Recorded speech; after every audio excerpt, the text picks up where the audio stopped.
سندھ کی قوم پرست جماعت سندھ یونائٹڈ پارٹی کے صدر و سندھ کے سینئر قوم پرست رہنما سید زین العابدین شاہ سندھ کی سیاست میں اہم مقام رکھتے ہیں، جن کی وجہ شہرت میں ان کا کردار، اصولوں پر مبنی سیاست اور مظلوم کے حق میں اپنے موقف پر ڈٹ جانا شامل ہے۔ ان کی مقبولیت کا اندازہ اس بات سے بھی لگایا جا سکتا ہے کہ دوران انتخابات ان کا حلقہ ایک ایسا حلقہ ہوتا ہے جس پر پورے سندھ کی عوام کی توجہ مرکوز ہوتی ہے، کیونکہ سید زین العابدین شاہ سابق صدر آصف علی زرداری کے ضلع سے ہی تعلق رکھتے ہیں اور ان کے اہم سیاسی حریفوں میں سر فہرست ہیں۔ حال ہی میں ضلع نواب شاہ کے علاقے نواب ولی محمد میں کرنے کے بعد سید زین العابدین شاہ نے مقتول مزدوروں کی لاشیں رکھ کر 3 روز تک قومی شاہراہ پر دھرنا دیا، جس کے بعد ان کی مقبولیت میں غیر معمولی حد تک اضافہ دیکھا گیا ہے اور ان کی شخصیت کو پیپلز پارٹی کی صوبائی حکومت کے خلاف مزاحمت کی علامت کے طور پر ویڈیو میں سید زین العابدین شاہ کی زندگی پر نظر ڈالتے ہوئے ان کا تعارف آپ کی خدمت میں پیش کیا جائے گا۔ زین العابدین شاہ سندھ میں جدید قوم پرستی کے بانی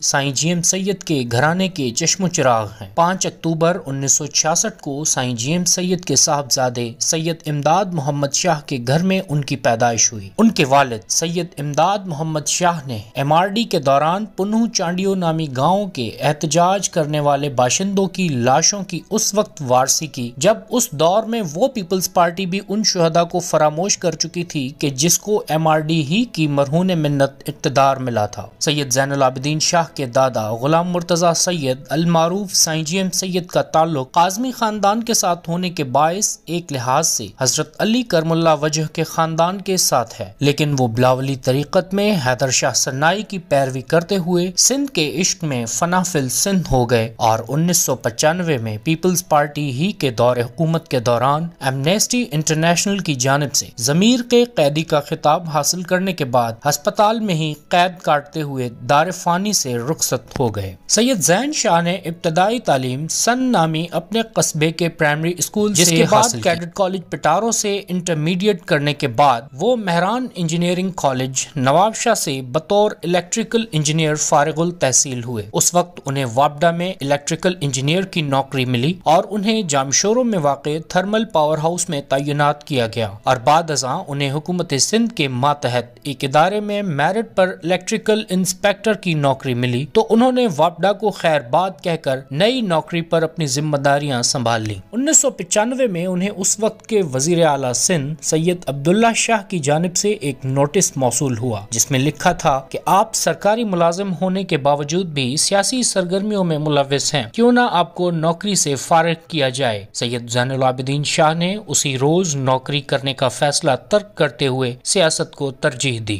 مہران انجینئرنگ کالج ہی سے سیاست کی دنیا میں سرگرم ہونے والے سید زین شاہ کو سندھ کی مٹی سے محبت اور حق و سچ کی راہ پر چلنے کی راہ ورثے میں ملی۔ اپنی زندگی کا کچھ عرصہ انہوں نے امریکہ میں بھی گزارا، جس 1992 میں ان کے ساتھ ایک خطرناک حادثہ بھی پیش آیا جس کے نتیجے میں وہ کافی عرصے تک وہاں کی ایک ہسپتال میں داخل تھے اور جسمانی حرکت سے مکمل طور پر قاصر تھے۔ اس دوران ان کی زندگی تو بچ گئی تھی، لیکن بظاہر ایسا لگتا نہیں تھا کہ وہ زندگی بھر جسمانی طور پر حرکت کے قابل ہو سکیں گے۔ وہ تھوڑی بہت بات تو کر پاتے تھے، لیکن ان کے ہاتھ اس قدر غیر فعال تھے کہ وہ کوئی چیز پکڑنے کے قابل بھی نہیں تھے۔ ایک روز ان کے ہسپتال کے کمرے میں فون کی گھنٹی بجی تو اس وقت کمرے میں اور کوئی موجود نہیں تھا۔ اس وقت حیرت انگیز طور پر نہ جانے کس طرح ان کے ہاتھ میں طاقت آ گئی اور انہوں نے فون اٹھا کر جب بات کی تو دوسری جانب ان کے دادا سائیں جی ایم سید کی آواز آئی۔ سائیں جی ایم سید نے ان کی خیر و عافیت دریافت کی۔ فون بند ہونے کے بعد خلاف توقع ان کے جسم میں اچانک حرکت آ گئی اور وہ جانبر ہونے لگے۔ سید زین شاہ، جن کے متعلق جو طبی ماہرین ان کے چلنے پھرنے کے امکانات کو مسترد کر چکے تھے، وہ بھی اس حرکت و طاقت پر حیران رہ گئے تھے۔ اس وقت کے لیے کہا جا سکتا ہے کہ ان کے والد سید امداد محمد شاہ کی سخت اصول پرستی پر مبنی تربیت اور ان کے دادا سائیں جی ایم سید کی شفقت و فکری وابستگی سید زین شاہ شاہ کو کسی بڑی ذمہ داری سنبھالنے کے لیے تیار کر رہی تھیں۔ سائیں جی ایم سید کی وفات کے بعد جی اے سندھ کے جن سیاسی دھڑوں نے جی اے سندھ قومی محاذ کی بنیاد رکھی، سید زین شاہ کو ابتدائی طور پر اس کا کنوینر مقرر کیا گیا اور انضمام مکمل ہونے کے بعد جامعسٹ کونسل نامی ان کی مرکزی کمیٹی کے بھی رکن بنے۔ اس وقت اکثریت کا خیال یہ تھا کہ سائیں جی ایم سید کی وفات کے بعد ان کی جماعت کی رہنمائی انہی کے خاندان کا کوئی فرد سنبھالے، لیکن چونکہ یہ سید خاندان کی سیاسی روایات کے متصادم تھا، اس لیے سید زین شاہ نے اعلان کیا کہ سیاست خاندانی میراث نہیں ہوتی کہ جس کی بنیاد پر اس کی قیادت نسل در نسل منتقل ہوتی رہے، چنانچہ جس میں اہلیت ہو اسی کو سیاست کی رہنمائی کرنی چاہیے۔ محاذ کے سیاسی سفر کے دوران وہ اس نتیجے پر پہنچے کہ منزل کی حاصلات کے لیے مستقل مزاجی کے ساتھ سیاست کرنی چاہیے اور عوام کے ساتھ جڑنے کے علاوہ نتائج حاصل نہیں کیے جا سکتے۔ قیادت کا باکردار ہونا اور اپنے قول و فعل کے ساتھ ثابت قدم رہنا سید زین شاہ کی سیاست کے اہم جزو ہیں۔ جہاں دھرنے اور مظاہرے اسپانسرڈ ہوں اور بھوک ہڑتالیں فرمائشی ہوں، وہاں ہر عمل میں مقصد کو ملحوظ خاطر رکھتے ہوئے قدم اٹھانا سید زین شاہ کی سیاسی سوچ کا بنیادی نقطہ بن گیا۔ سید زین شاہ نے جب اپنے مقامی علاقے کے لوگوں کے مسائل سے متعلق جدوجہد کا آغاز کیا تو گنے کی نرخوں کے لیے سڑک بند کرنے کا معاملہ ہو یا حبیب شوگر مل کے پاس ریلوے ٹریک بند کرنے کا عمل، انہوں نے ہمیشہ مشکل راستہ ہی اختیار کیا ہے کہ جس سے کچھ نتائج بھی حاصل ہو سکیں اور مظلوم و محکوم کو اپنا حق مل سکے۔ پرویز مشرف کے دور میں جب کالا باغ ڈیم کا اعلان ہوا تو اس وقت سید زین شاہ جی اے سندھ قومی محاذ کے چیئرمین تھے۔ جب انہی کی جماعت کے کارکنان نثار میمن اور خالد حسین لنڈ نے ڈیم کی حمایت کی تو ان کے گھروں کے مرکزی دروازوں پر توے لٹکا کر پرامن احتجاج کیا۔ سندھ بھر میں ان کے اس عمل کے باعث کسی میں ہمت نہ رہی کہ وہ ڈیم کی حمایت کا سوچ بھی سکیں۔ اس کے بعد پرویز مشرف نے بلوچستان میں فوجی آپریشن شروع کیا تو اس کے خلاف جب روہڑی ریلوے اسٹیشن پر کارکنان نے اپنے آپ کو زنجیر سے ریل کی پٹری کے ساتھ باندھ دیا تو یہ خبر جنگل میں آگ کی طرح ملک بھر میں پھیل گئی۔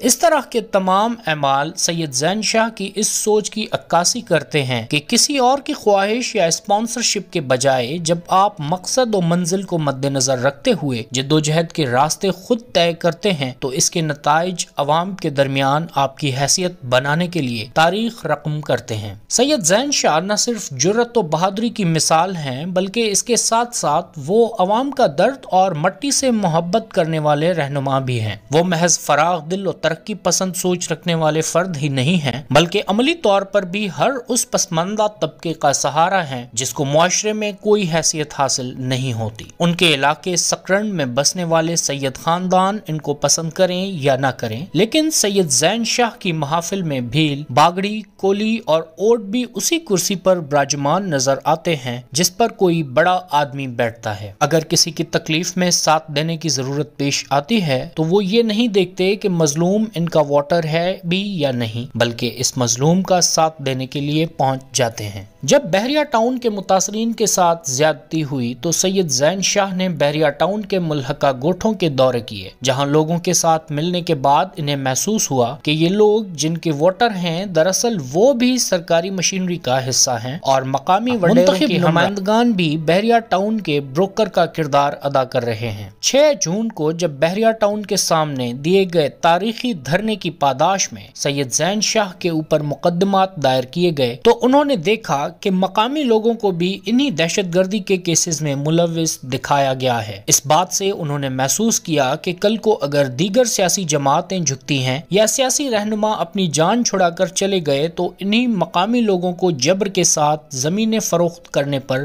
مجبور کیا جائے گا۔ اسی نقطے کو مد نظر رکھتے ہوئے مظلوموں کے شانہ بشانہ کھڑے ہونے اور قید ہوئے بے گناہ سیاسی کارکنان اور سندھ بھر سے گرفتار ہونے والے اپنی جماعت کے کارکنان کے دفاع کے لیے ڈھال بننے کی غرض سے سید زین شاہ نے اپنی گرفتاری دے کر پوری سندھ کے لوگوں کی دلوں کو فتح کر لیا۔ انسداد دہشت گردی عدالت کی جج صاحبہ جو آخر تک شاید یہی سوچ رہی تھیں کہ سید زین شاہ ضمانت لینے آئے ہوئے ہیں، ان کو سید زین شاہ کے یہ جملے سن کر یقیناً حیرت ہوئی جب انہوں نے جج صاحبہ سے کہا کہ میں سید زین شاہ ایک با باعزت شہری ہوں۔ انہوں نے میرے اوپر دہشت گردی کے مقدمات دائر کیے ہیں۔ میں جیل جانا چاہتا ہوں اور اب حکومت کو یہ ثابت کرنا ہوگا کہ میں دہشت گرد ہوں۔ سید زین العابدین شاہ نے اپنی سیاست کا آغاز زمانہ طالب علمی سے جی ایس این اسٹوڈنٹ فیڈریشن سے کیا، جس کے بعد وہ جی ایس این قومی محاذ کا حصہ بھی رہے، تاہم بعد ازاں انہوں نے جی ایس این محاذ میں شمولیت اختیار کی اور اس کے چیئرمین منتخب ہوئے۔ 2007 میں سید زین العابدین شاہ سندھ یونائٹڈ پارٹی میں شامل ہوئے۔ سندھ یونائٹڈ پارٹی کی بنیاد 9 دسمبر 2006 کو اس غرض سے رکھی گئی تھی کہ سندھ کی وہ قوم پرست جماعتیں جن کی عوام میں جڑیں مستحکم ہیں وہ پارلیمانی سیاست سے کنارہ کش ہیں، چنانچہ اس خلا کو پر کرنے کے لیے سندھ یونائٹڈ پارٹی بنائی گئی۔ حالیہ دنوں میں سید زین العابدین شاہ اس جماعت کے مرکزی صدر ہونے کے ہمراہ سندھ کے واحد قوم پرست رہنما ہیں جو انتخابات میں ایک بڑی سیاسی جماعت پیپلز پارٹی بالخصوص اس کے شریک چیئرمین آصف علی زرداری کے ضلع میں کثیر التعداد ووٹس کی لیگیسی رکھتے ہیں اور اپنی جماعت سے وابستگی سے قطع نظر مظلوم کے شانہ بشانہ کھڑا ہونے کے باعث سندھ بھر میں ان کی مقبولیت میں غیر معمولی حد تک اضافہ دیکھا گیا ہے۔